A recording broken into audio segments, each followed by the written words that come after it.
நம பார்வதி பதையர் மகாதேவா. தென்னாடுடைய சிவனே போற்றி, நாட்டவர்க்கும் இறைவா போற்றி.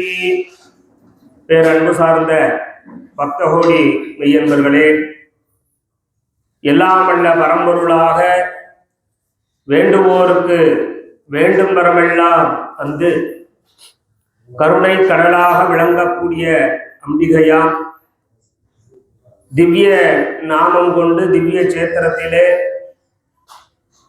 எழுந்து அன்பாளிக்கக்கூடிய அன்னையாம், மகா வாராகி அம்பிகையினுடைய நாமம் கொண்டு நமது ஆலயத்திலே லகு வாராகியாக எழுந்து அன்பாளிக்கக்கூடிய அன்னையினுடைய திருவருளாலும் எல்லாம் வல்ல பரம்பொருளாக இருக்கக்கூடிய குருவருளும் துணை கொண்டு நமது ஆலயத்திலே ஒவ்வொரு மாதமும் சுக்லபக்ஷம் கிருஷ்ணபக்ஷம் என்று சொல்லக்கூடிய திதிகளிலே, பஞ்சமி திதிகளிலே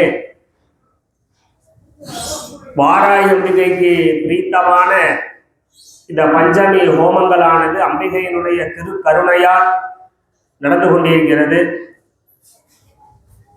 இன்றைய தினம் நமது ஆலயத்திலே இந்த ஆடி மாதத்தினுடைய நிறைவை பொறுத்து நமது ஆலயத்திலே இன்றைய தினம் நாக சதுர்த்தி, அதை தொடர்ந்து நாக பஞ்சமி, அதை தொடர்ந்து கருட பஞ்சமி என்று சொல்லக்கூடிய பஞ்சமியானது நமது ஆலயத்திலே சிறப்பாக நடந்து கொண்டிருக்கிறது. இன்று இரவு 8:15 மணிக்கு மேலாக பஞ்சமியானது ஆரம்பம். நாக சதுர்த்தி ரொம்ப விசேஷமான நாளாக கொண்டாடப்படுகிறது. இப்போ நாக சதுர்த்திக்கோ கருட பஞ்சமிக்கும் என்ன?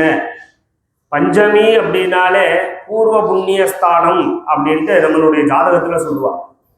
பூர்வ புண்ணியம் அப்படிங்கும் பொழுது நம்மளுடைய குலதெய்வத்தினுடைய அனுகிரகம், தொழில், அது மட்டும் இல்லாமல் நம்ம பூர்வ ஜென்மத்தில் என்ன மாதிரியான கர்மாவை நம்ம அனுபவிச்சுட்டு இருக்கோம் அப்படின்றதெல்லாம் அந்த 5ஆம் இடத்தை தான் சொல்லுவாள். அப்போ நம்மளுடைய திதிகளில் பஞ்சமி அப்படின்னு சொல்லக்கூடிய 5வது திதியாக பஞ்சமியானது அமைஞ்சிருக்கு. அப்படிப்பட்ட இந்த பஞ்சமியில முக்கியமானது நாக சதுர்த்தி, கருட பஞ்சமி, நாக பஞ்சமி. அப்ப நாக பஞ்சமினா என்ன, கருட பஞ்சமினா என்ன அப்படின்றத முதல் தெரிஞ்சுக்கணும். நம்மளுடைய தொடர்புகள் அனைத்தும் நாகத்தை அடிப்படையாக கொண்டது. எல்லாமே நம்ம செய்யக்கூடிய ஒவ்வொரு செயல்லையும் நம்மளை சூழ்ந்திலும் நாகத்தினுடைய அடிப்படையில தான் நம்மளுடைய உலகமானது இயங்கி கொண்டிருக்கிறது. அந்த வகையில நாகருக்கெல்லாம் தலைவன் யாருன்னா ஆதிசேஷன் தான்.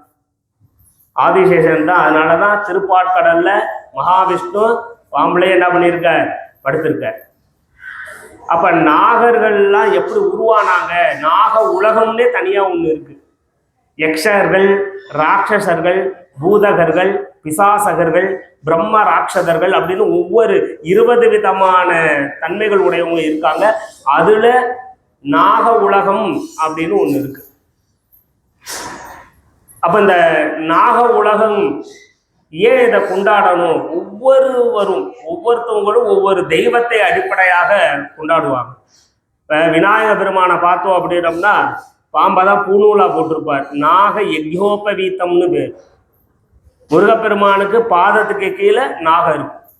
சிவபெருமான் கண்டம், கழுத்துல நாகத்தை அணிஞ்சிருப்பார். மகாவிஷ்ணு நாகத்திலே படுத்திருப்பார். அம்பாளுக்கு நாகர் குடையாக இருக்கும். அப்ப எல்லா தெய்வங்களும் நாகரை அடிப்படையாக வைத்ததாக கொண்டாடப்படுது. அப்ப இந்த நாக உலகம் கருடரிலிருந்து எப்படி உருவானுச்சு அப்படின்னா அதுக்கு ஒரு புராண கால கதை சொல்லப்படுது. அதாவது பிரம்மதேவருடைய மகனாக காஷ்யபர் இருக்காரு. அவருக்கு பிரஜாபதியினுடைய மகள் 2 பேர். ஒருத்தவர் பேரு கத்ரு, இன்னொரு பேரு வினதைன்னு பேர். அந்த 2 பேர்த்தையுமே யார் கல்யாணம் பண்றா அப்படின்னா காஷ்யபர் கல்யாணம் பண்றார். அப்ப கத்ருக்கும் காஷ்யபருக்கும் பிறந்தவர்கள் தான் நாகர்கள். அந்த வினதைக்கும் காஷ்யபருக்கும் பிறந்தவங்க தான் கருடனும் அருணன் அப்படின்னு சொல்லக்கூடிய 2 பேர். அப்ப வினதைக்கு பிறந்தவங்க தான் கருடன். அப்ப கத்திருக்கு பிறந்தவங்க நாகர்.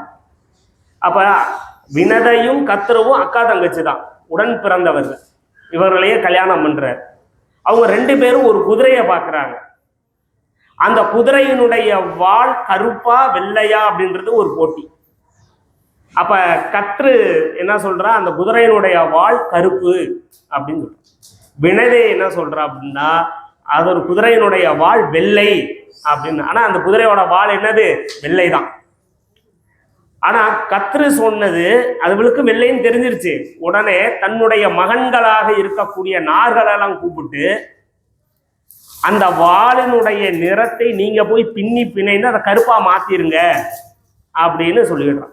அதே மாதிரி இந்த நாகர்களும் தாய் சொல்லுக்கு கட்டுப்படணும்ல, அவங்களும் போய் என்ன பண்ணிடுறா, அந்த குதிரையினுடைய வாழ கருப்பாக மாறிடுறாங்க. உங்க 2 பேருக்குள்ள ஒரு போட்டி வந்துட்டா அதுக்கு ஒரு தீர்வு ஒன்று வேணும்ல. யாரு ஜெயிக்கிறாங்க அப்படின்னா அவங்களுக்கு அடிமையாக, தோத்து போனவங்க அடிமையாக இருக்கும். அப்ப வினதை யாருக்கு அடிமையா இருக்கா? கத்ருக்கு அடிமையாக இருக்கா. அப்ப வினதையினுடைய பையனாக இருக்கக்கூடிய கருடன் என்னுடைய தாயை அடிமையிலிருந்து எவ்வாறு நீக்கணும், அதற்கு நான் உங்களுக்கு என்ன செய்யணும் அப்படின்னு நாகர்களை கேட்கப்படும் பொழுது அந்த நாகர்கள் சொல்றாங்க, ரொம்ப விசேஷமானது அமிர்த கலசம். அதை போய் அமிர்த கலசத்தை கொண்டுட்டு வா, கொண்டுட்டு வந்தேன்னா உன்னுடைய தாயை அடிமையிலிருந்து நாங்கள் நீக்கிடுறோம் அப்படின்னு சொன்னோன்னே கருடன் என்ன பண்றாரு, நேரா இந்திரலோகம் போறார். அங்க இந்திரனோடு சண்டையிட்டு அமிர்த கலசத்தை வாங்கிட்டு வர்றார். அப்ப அமிர்த கலசத்தை வாங்கிட்டு வரப்படும் பொழுது மகாவிஷ்ணு பார்க்கிறார், ஒரு தாய்க்காக இவ்வளவு கஷ்டப்பட்டு சண்டையிட்டு அந்த அமிர்த கலசத்தை வாங்கிட்டு வராம அது அவருடைய தன்மையை புகழ்ந்து, வீரத்தை புகழ்ந்து தன்னுடைய வாகனமாகவே இறைவன் அந்த வரத்தை கொடுக்கிறார். அதனாலதான் மகாவிஷ்ணுடைய வாகனம் கருடன். அதனாலதான் அவர் இருக்கார். பெரிய திருவடின்னு பேர் அவருக்கு, பெரிய திருவடி அப்படின்னு கருட பகவான். ஏன் அப்படின்னா அவருடைய வீரம், அன்பு, அது மட்டும் இல்ல பாசம், தாயினுடைய பாசம். இந்த பாசத்துக்கு, இந்த அன்புக்காக தான் சுவாமி என்கிறார். நம்மள்ட்ட வந்து எதையுமே அவர் எதிர்பார்க்கிறதே இல்லை. உண்மையான பக்தியோடு யார் இருக்காங்களோ அவங்களதான் சுவாமி எதிர்பார்க்கிறார்.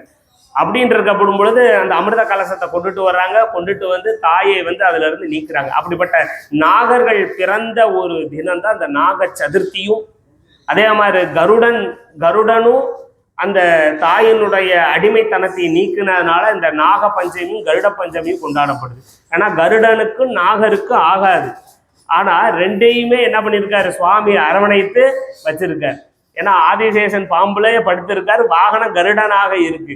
இதுல இருந்து என்ன தெரியுது அப்படின்னா, யாராக இருந்தாலும், நல்லது செய்தா இருந்தாலும் தீயது செய்தாலும் சுவாமிக்கு ஒரே நோக்கம் தான், ஒரே பார்வை தான். ஒரு மகன் தப்பு செய்யப்படும் போது